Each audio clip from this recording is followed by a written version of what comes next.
In the dead of night, on November 27, 1966, a van pulled up to the rear entrance of the Desert Inn Hotel in Las Vegas. The street was quiet, the only sound the distant hum of the casino floor. A group of men, dressed in dark suits, emerged from the van and carefully carried a frail man, wrapped in blue pajamas, on a stretcher.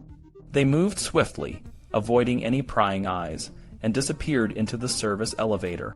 Up on the 9th floor, a penthouse suite had been transformed into a high-tech sanctuary.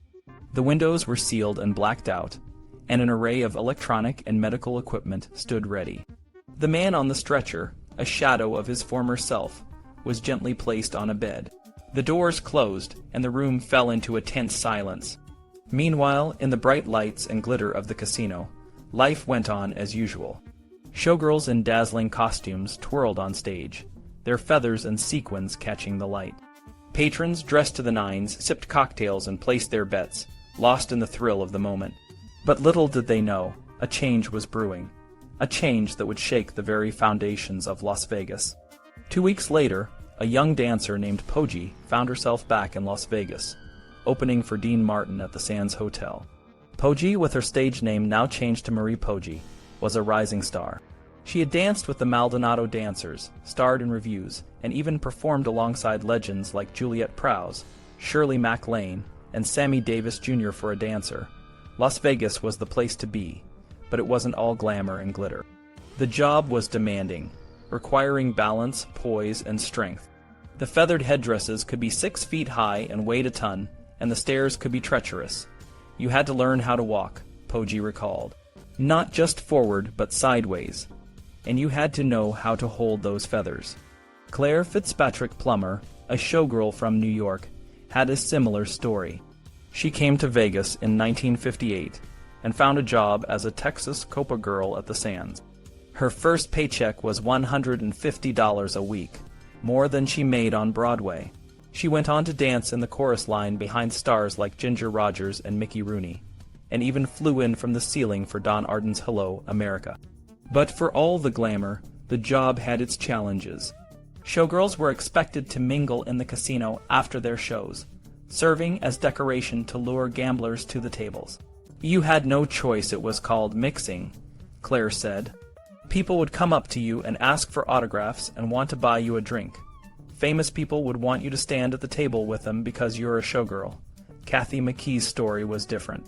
She came to Las Vegas from Detroit in 1965 at the age of 15, and her first job was in a Watusi show at the downtown Mint Hotel. Her first paycheck was $240 more than her father made after 20 years at the Ford Motor Plant, but there was a catch. Kathy was mixed race, and in Las Vegas that was a problem. I don't think I would have had any career if I'd said I was mixed, she said. There were no girls of color, no Latinos. There were no blacks in any show. She learned to pass as white, and her talent eventually landed her a spot in Ron Lewis's topless show at the Dunes, Vive Less Girls. For Elvis Presley, Las Vegas was a playground. He came to the city to relax, party, and see his favorite entertainers. But more than that, he came for the women. Each show opened with a line of magnificent showgirls, and Elvis was determined to meet everyone. His friend Joe Esposito remembered, "We used that to our advantage. See those 5 girls over there," we'd say to the maitre d'. Ask them if they'd like to join us for a drink after the show. One night, Elvis met a dancer wearing a poodle costume in D. Martin's show, and his friend Joe Esposito ended up marrying her. But Las Vegas couldn't solve all of Elvis's problems. His career was stalled, and the movies he was making were getting worse. He turned to spirituality, reading books and experimenting with meditation and LSD.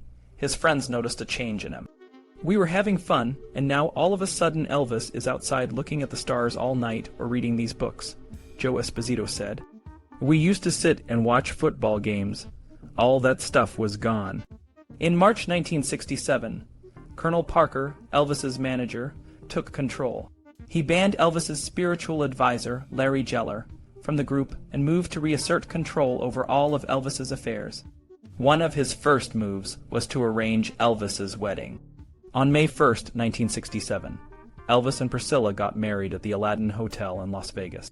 The wedding was kept secret, and only a handful of people were invited.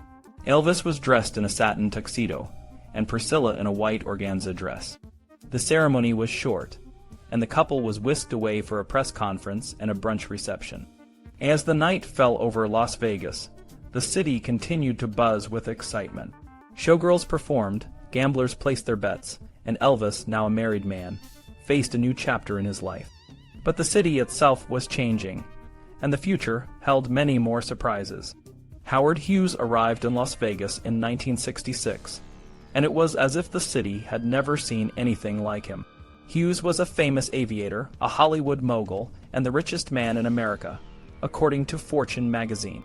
He had just sold his majority stake in Trans World Airlines for a huge profit of $547 million, and was looking for new ventures. Las Vegas, known for its casinos and entertainment, had been a favorite spot for Hughes since the 1940s. He loved to visit the casinos and lounges, often tipping musicians $100 to play his favorite songs. But by the time Hughes moved to Las Vegas, his health and mental state were declining. He suffered from obsessive-compulsive disorder, was addicted to painkillers, and had become increasingly reclusive. He wouldn't cut his hair or nails, stored his urine in mason jars, and lived in a room filled with trash. His dietary habits were strange, too. He obsessed over the size of his peas and the shape of his chocolate cake slices. When Baskin-Robbins announced they were discontinuing banana nut ice cream, Hughes had the desert in kitchen buy 350 gallons of it. He then switched to French vanilla, leaving the kitchen with a massive stockpile of banana nut ice cream. Despite his eccentricities, Hughes was still a shrewd businessman. When the Desert Inn's owner, Mo Dalitz, asked him to leave the top-floor VIP suites to make room for high-rolling customers, Hughes offered to buy the hotel instead. After several weeks of negotiations, Hughes paid $13,200,000 for the Desert Inn, becoming its owner on April 1, 1967. This was a big deal for Las Vegas. The city was trying to improve its image, which had been tarnished by its ties to organized crime. Hughes, a respected industrialist, was seen as a way to clean up the town. The State Gaming Control Board approved his casino license quickly, even waiving the usual requirement that he make a personal appearance. Hughes also pledged to donate up to $300,000 a year to support the University of Nevada Medical Center, which helped his cause. Hughes's purchase of the Desert Inn was just the beginning. He went on a buying spree, acquiring the Sands Hotel, the Frontier, the Castaways, the Silver Slipper, and the unfinished Landmark Hotel. He even tried to buy the Stardust, but the Justice Department's Antitrust Division stepped in, concerned that Hughes would control too much of the city's economic activity. Hughes didn't stop there. He bought TV Station Claus, the North Las Vegas airport, and hundreds of acres of land along the Strip. He had grand plans for the Sands, including a 4,000-room resort with a bowling alley, ice skating rink, and a computerized indoor golf course. However, these plans never materialized. Hughes wanted to make Las Vegas respectable. He aimed to push out the mob elements that controlled the city's hotels and transform it into a place as trustworthy as the New York Stock Exchange. He arrived at the right time, as both civic leaders and the mob were looking for a way out. The mob was feeling the heat from increased government scrutiny, and Hughes seemed like an opportunity to cash out. Hughes's approach to running the hotels was very different from the old mob bosses. He installed new managers, many of them Mormons, who brought a more corporate, bottom-line approach. Showroom entertainment, which had always been treated as a loss leader to draw customers to the casinos, now had to pay for itself. This led to cutbacks, and many of the glamorous showgirls and lounges were shut down. Hughes also tried to control the perks and benefits that entertainers had grown used to. This new approach didn't sit well with everyone. Many in the entertainment community saw it as the end of the golden age of Las Vegas. Lorraine Hunt Bono, a lounge singer, said, "When the bean counters and the suits came in, everything had to go by the book. They knew nothing about running a bar or a restaurant or gaming." Paul Anka described it as a cold, new impersonal wind blowing through the city. Despite the criticism, Hughes had his defenders. Vera Goulet, who managed her husband's career, said, "Howard Hughes lifted the standard of class and elegance. What he did was positive." Some performers, like Wayne Newton, were champions of Hughes, and the mogul was a fan of many others. Bob Newhart and Rich Little both had positive experiences, with Hughes watching their shows from his room and giving them compliments. However, Hughes's strict corporate approach and his views on unions and civil rights didn't win him many friends. He was anti-union in a union-strong town, and opposed efforts to end racial discrimination. He was also known for his impersonal management style, which alienated many in the show business community. Idie Gorm, a famous singer, complained about the new managers, calling them little crew-cut idiots. One of the most significant clashes was with Frank Sinatra. Hughes's acquisition of the Sands, where Sinatra had been a star for 14 years, was a bitter pill for the singer to swallow. Sinatra was already dealing with a midlife crisis and a difficult marriage to Mia Farrow. His mood was volatile, and he had a history of violent outbursts. One of the most famous incidents occurred at the Sands, where Sinatra flew into a rage and caused a scene, making everyone uncomfortable. The tension between Hughes and Sinatra came to a head as Hughes tried to change the way the Sands was run. Sinatra, who had a long history with the hotel, found it hard to accept the new corporate approach. The Sands' longtime entertainment chief, Jack Trotter, tried to smooth things over, but even he couldn't prevent the inevitable clash between the hotel's new management and its most valuable asset. Howard Hughes's arrival in Las Vegas marked a turning point for the city. His efforts to clean up the town and bring a more corporate approach to its hotels had both positive and negative impact. While he helped to improve the city's image and open the door to corporate investment, his strict management style and impersonal approach alienated many in the entertainment community. Las Vegas would never be the same again. Frank Sinatra's relationship with the Sands Hotel in Las Vegas was a roller coaster of highs and lows. In 1967, just a few weeks after Howard Hughes bought the hotel, Sinatra was set to open a 4-week engagement over Labor Day weekend. The opening night was smooth, with Sinatra making light jokes about Hughes like, "You're wondering why I don't have a drink in my hand, Howard Hughes bought it." He even playfully changed the lyrics of his song Young at Heart to include a nod to Hughes, but the good vibes didn't last. Sinatra had always been treated like royalty at the Sands, with unlimited credit in the casino and no pressure to pay back his losses. That all changed under Hughes's new management. One Friday night, September 8th, Sinatra was playing baccarat with 6 Apollo astronauts. When he asked for a marker, a line of credit, he was told no more credit until he paid his debts.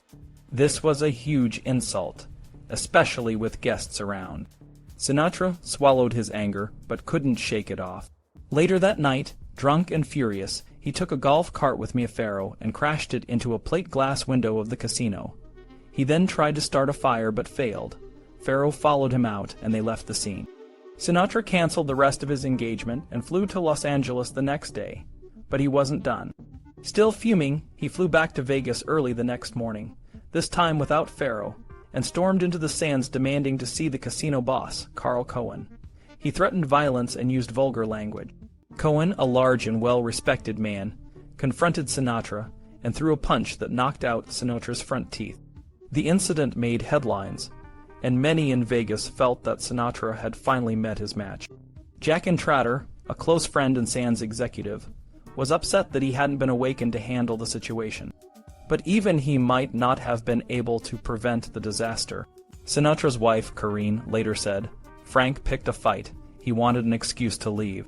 2 days later, Sinatra announced he was ending his 14-year relationship with the Sands and moving to Caesar's Palace.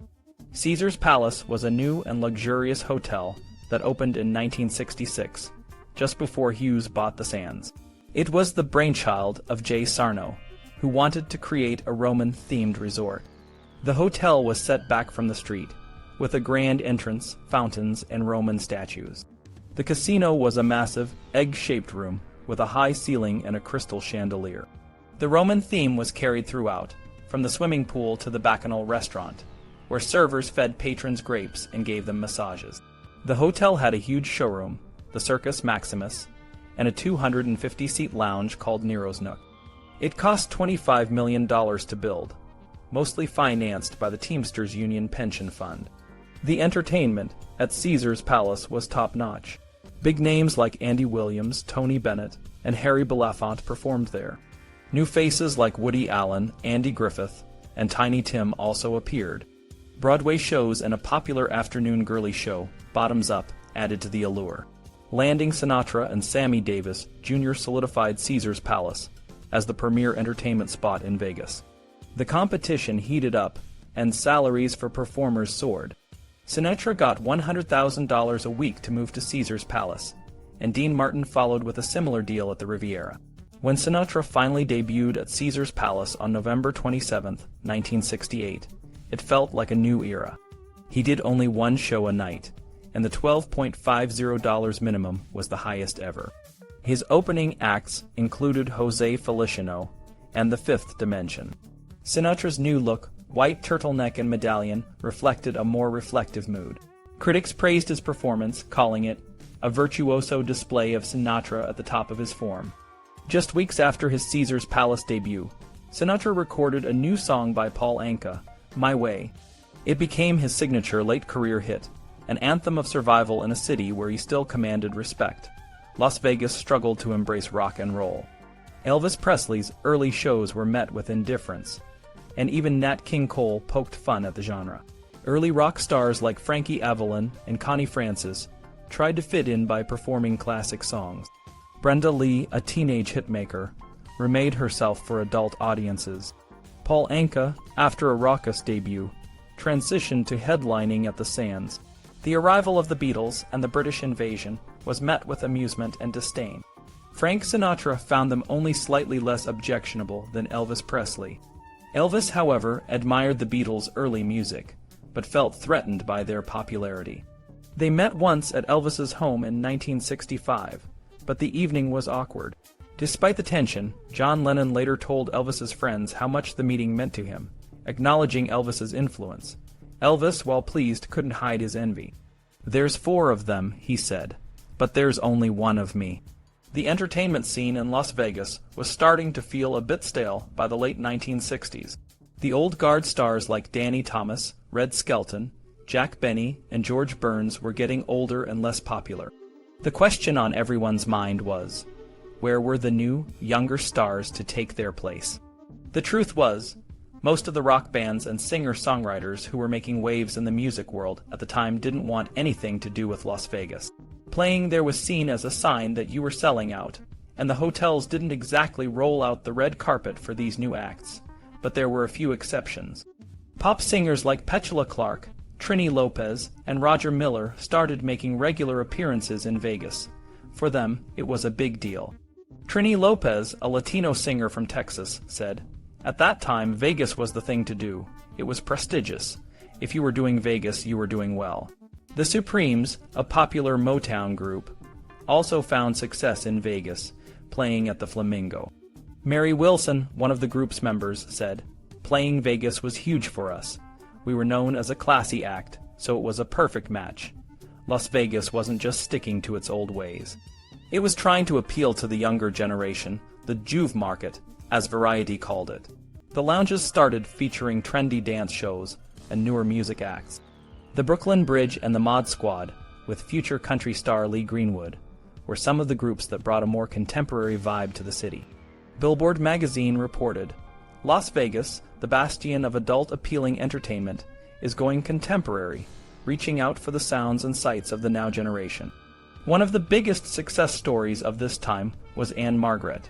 She first appeared in Las Vegas in 1960 as George Burns's opening act at the Sahara. Burns was so impressed that he called her a gold mine. After a stint in Hollywood, including a role with Elvis in Viva Las Vegas, she returned to Vegas in 1967 as a headliner at the Riviera. Her show was a mix of old and new, with a Mod 60s opening, featuring film projections, strobe lights, and motorcycles. She even did a tribute to the miniskirt, an old-time Broadway. Variety praised her show, saying, "It's not often that a different kind of show hits the Strip like the Anne Margaret show. It's avant-garde, it's old-fashioned, and it's modern." Despite the efforts to modernize, Vegas still had a hard time attracting the biggest names in rock and R&B, however. Some artists did make the journey. Gladys Knight and the Pips, Ike and Tina Turner, The Temptations, and the Righteous Brothers all played in Vegas lounges. James Brown even headlined a show at the Flamingo, mixing in Vegas-friendly tunes with his more energetic performances. One of the most unique acts to emerge from Vegas was the Checkmates.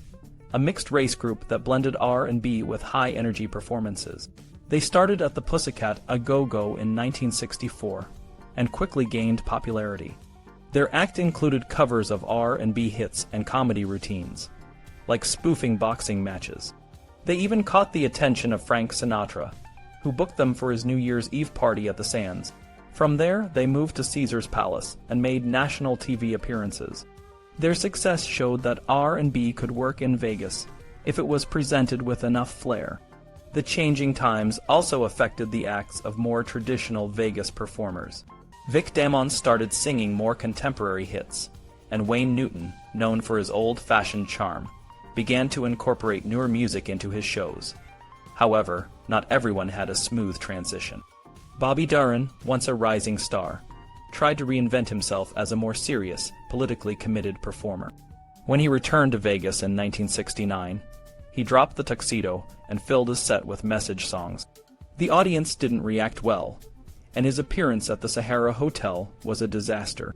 He eventually compromised, bringing back some of his old hits, but his career never fully recovered. The cultural changes of the 1960s also impacted comedians.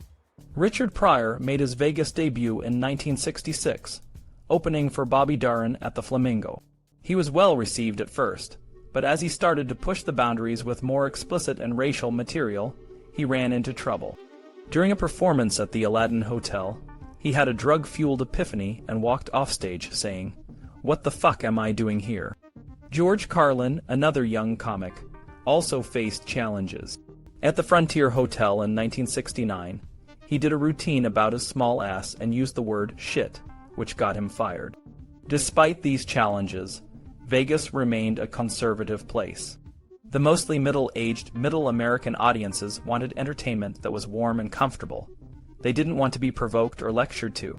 They wanted performers who could make them feel good, and no one did that better than Wayne Newton. He was the quintessential Vegas entertainer, known for his old-fashioned charm and crowd-pleasing shows. Born in Norfolk, Virginia, Newton started his career in Phoenix and moved to Vegas as a teenager. He and his brother, Jerry, performed in the Fremont Hotel Lounge for years before becoming headliners at the Flamingo. Newton's success in Vegas was unmatched, and he became the city's greatest homegrown star. Vegas was changing, but it was doing so slowly. The old guard was making way for a new generation, but the city's heart still belonged to the performers who could make the audience feel loved and entertained. Wayne Newton was the perfect embodiment of that spirit, and his success in Vegas was a testament to the enduring power of good, old-fashioned showmanship. Wayne Newton was more than just a singer. He was a star. He and his brother, Jerry, performed together, but Wayne was the main attraction. Wayne had a smooth, high voice that could handle a wide range of music, from old classics like Swanee to Broadway hits like What Kind of Fool Am I? He was also great at country songs and even modern tunes. Wayne would often end his shows with the lively, "When the Saints Go Marching In." While Wayne sang, Jerry would make jokes, sometimes teasing Wayne. Wayne might announce, "I want to try something new," and Jerry would quip, "Sure, just like we do every night." Jerry called Wayne names like Fig Newton and made fun of his hair and clothes. Despite the jokes, Wayne's performances were always a hit. He would play several instruments during his shows, like the guitar, banjo, and violin, and Jerry would joke, "I'd take off my coat, but I'm afraid he'll play that too." Wayne was very good at making the audience feel special. He would tell them, "We got no place to go, let's stay here with you, is that okay?" He was very dramatic and emotional, and he could make the audience feel like they were part of something unique. For one performance, he dressed up as a clown and sang "You're Nobody Till Somebody Loves You," while talking to himself in a mirror. In another, Wayne would sing "Danny Boy," while his brother read a letter from a soldier to his mom. People loved Wayne's shows so much that they would cheer and clap until he came back for more. Wayne became a big star in Las Vegas. He was hired by the Frontier Hotel for a lot of money, and even became a favorite of Howard Hughes, a famous businessman. Hughes never saw Wayne, but he told Wayne's manager that he was proud of him. Wayne felt like a favorite son, and was even chosen to perform at a big event in Washington, D.C., because he was seen as a wholesome, all-American entertainer. Wayne lived in Las Vegas and bought a big ranch where he raised horses. He gained a lot of weight and his shows became longer, sometimes going on for 2 hours. He was so popular that people felt like each show was a special gift just for them. But not everyone liked Wayne. He had feuds with other performers and even had a fight with Johnny Carson, a famous TV host, over jokes about Wayne's voice. Wayne and his brother had a big argument in 1971, and they didn't speak for 10 years. Wayne also got into trouble with the law over a hotel he bought, but his fans still loved him. Around the same time, a new singer named Tom Jones came to Las Vegas. Tom was from Wales and had a rough, powerful voice. He was very sexy on stage, moving around and making the audience excited. When he first came to Vegas, some people weren't sure if he was right for the city, but he became a big hit. His shows were so energetic that women would throw their room keys on stage. Tom's success in Vegas influenced another famous singer, Elvis Presley. Elvis and Tom met a few times and talked about music and performing. Elvis was inspired by Tom's style and decided to come back to live performances.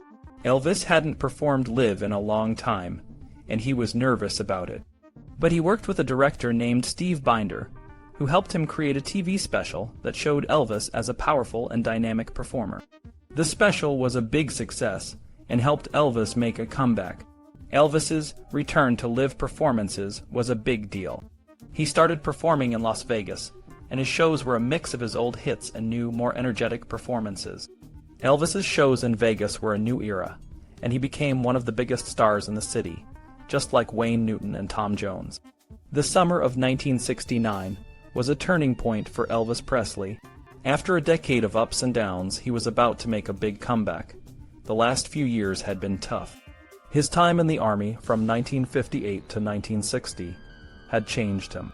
When he came back, he wasn't the same rock and roll icon everyone remembered. He made a bunch of movies that weren't very good and sang songs that didn't have the same energy as his early hits. The world of music had moved on, and Elvis seemed to be left behind. But then, in December 1968, something amazing happened. Elvis did a TV special that reminded everyone why he was a legend. He looked great, he sounded great, and he was back. The special was a huge success, and it made people believe that Elvis could still be a star. Encouraged by this, Elvis decided it was time to get back on stage. Colonel Parker, his manager, had a plan: Las Vegas. Las Vegas was the perfect place for a comeback. It was where the biggest stars performed, and the city was always looking for new attractions. The International Hotel, owned by a man named Kirk Kerkorian, was the biggest and most luxurious hotel in the city. Kerkorian hired a smart guy named Bill Miller to book the shows, and Miller thought Elvis would be perfect to headline the new hotel. The Colonel agreed, and Elvis was set to perform for 4 weeks, starting in August 1969. Before he could start planning for Las Vegas, Elvis had a couple of things to do. He had to finish a movie called Change of Habit, which wasn't very exciting. But the real highlight was a recording session in Memphis. His friends suggested he try a new studio called American Sound Studio, where a producer named Chips Moman was working. Moman had a knack for finding great songs, and he helped Elvis record some of the best music of his career. Songs like Suspicious Minds, Kentucky Rain, and In the Ghetto were powerful and emotional, and they showed that Elvis still had what it took to be a top performer. One of the most powerful songs from the session was In the Ghetto. It was a song about the struggles of people living in poverty, and it was written by a young songwriter named Mac Davis. Elvis wasn't sure about recording it at first because it was a bit political, but he ended up performing it with such intensity that it became a huge hit. It reached number 3 on the charts, and showed that Elvis was still relevant. Elvis was nervous about going back on stage, but he was also excited. He had a lot of support from his friends and fans, and he knew he had to show everyone that he was still the king of rock and roll. He spent a lot of time preparing, working on his act and getting ready to face a live audience again. He wanted to make sure he was at his best, and he was determined to prove that he could still thrill a crowd. Elvis's return to the stage in Las Vegas was a huge moment. He was going to perform in the biggest showroom in the biggest hotel, in the entertainment capital of the world. It was a make-or-break situation, and everyone was watching. But Elvis was ready. He had the songs, the energy, and the passion. He was about to show the world that he was back, and he was here to stay. Colonel Parker, Elvis's manager, often gets blamed for the downturn in Elvis's career during the 1960s. The Colonel was more interested in quick money from Hollywood movies, even as Elvis's creativity and confidence were fading. In the mid-1960s, Colonel Parker made a deal that gave him 50% of all Elvis's earnings, on top of his usual 25% management fee. He pushed away talented people who helped Elvis, like Steve Binder, who directed the 1968 NBC comeback special, and Chips Moman, who produced some of Elvis's best music in 1969. The Colonel also never let Elvis tour overseas, partly because he didn't have a passport due to his illegal immigration from Holland. However, Colonel Parker also played a big role in Elvis's rise to fame, and generally stayed out of the creative process. Lone Miller Parker, who worked for the Colonel and later became his wife, said, "The Colonel never made any deals without Elvis's approval." Joe Esposito, Elvis's road manager, noted that Elvis often used the Colonel as a buffer, especially during interviews. Elvis preferred that someone else take responsibility if things went wrong. Esposito said, by 1969, both Elvis and Colonel Parker agreed it was time for Elvis to return to live concerts. His movies weren't making much money anymore, and live shows were becoming more profitable. Top acts were earning up to $100,000 for a single performance. The Colonel planned to test the waters in Las Vegas, where there was a growing interest in classic rock and roll. Other 1950s stars were making comebacks, and radio stations were playing old hits. Elvis didn't want to be just a nostalgia act.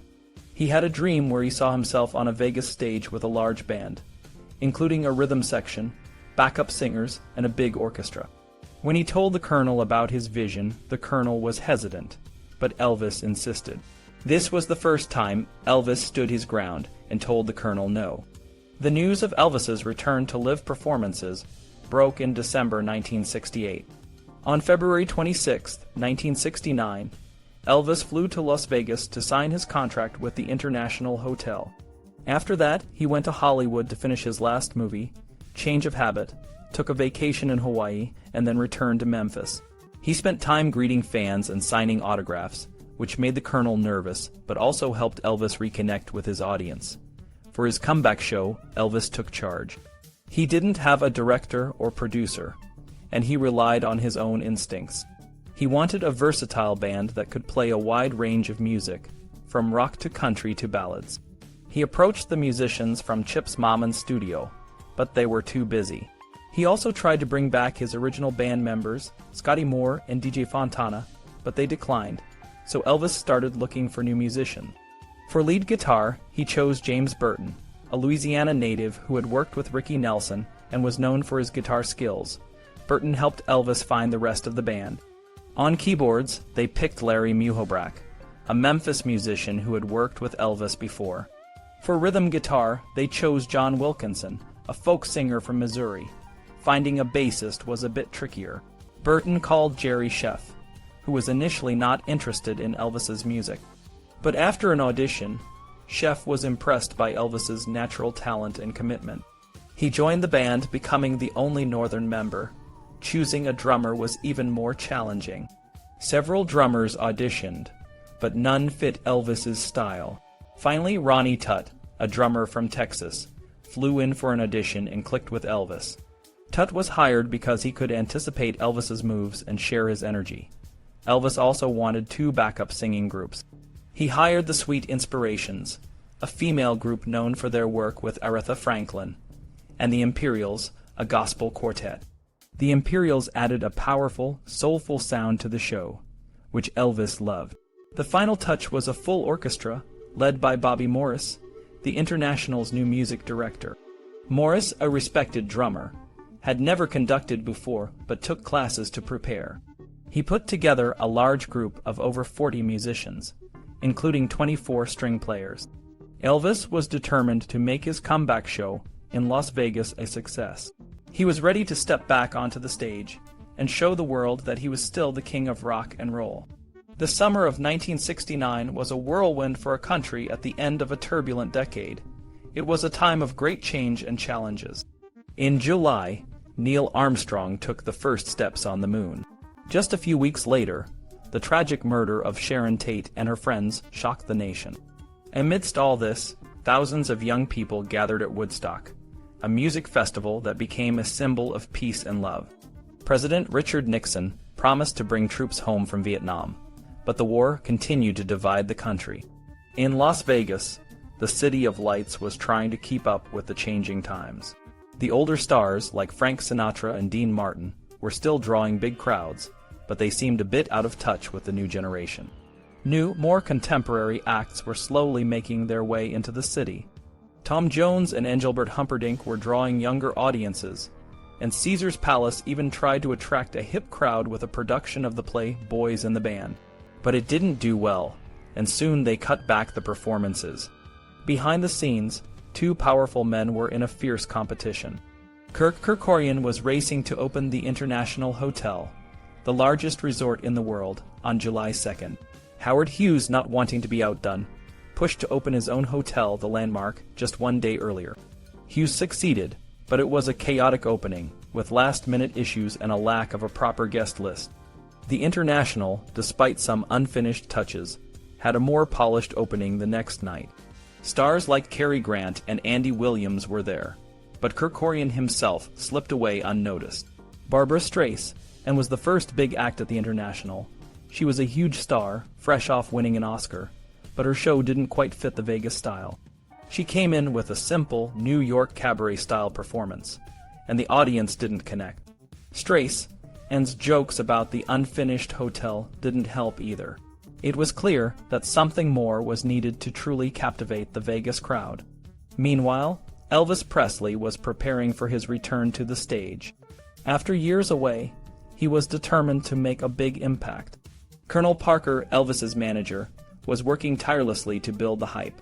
He plastered Elvis's name on billboards, taxicabs, and radio ads across the city.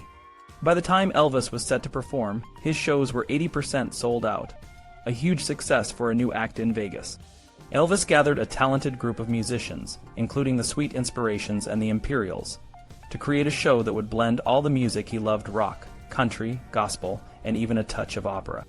Rehearsals were relaxed and collaborative, with Elvis encouraging the band to make the songs their own. He was in great spirits, joking and laughing with everyone, and he looked better than ever, trim and energetic, but not everything was smooth. Elvis got testy when Priscilla suggested he change his hairstyle, and Colonel Parker stayed mostly away from the rehearsals, focusing on the publicity. He was confident but nervous. Could Elvis really bring in the crowds? The answer was a resounding yes. Requests for tickets poured in from all over the world, and soon Elvis was the hottest ticket in town. On the night of his first performance, the anticipation was palpable. Elvis stepped onto the stage, and the crowd erupted. He moved with grace and power, his voice soaring through the showroom. The show was a mix of classic hits and new, more ballad-oriented songs, and it was clear that Elvis was back and better than ever. The audience was on its feet, and the critics raved. Elvis Presley had not only returned to the stage, but had also reinvented himself, proving that he was still the king of rock and roll. Las Vegas would never be the same. Colonel Parker's promotional genius and Elvis's undeniable talent had set a new standard for entertainment in the city. The summer of 1969 was a turning point, and Elvis's return was a shining moment in a year of change and upheaval. The king was back, and he was here to stay.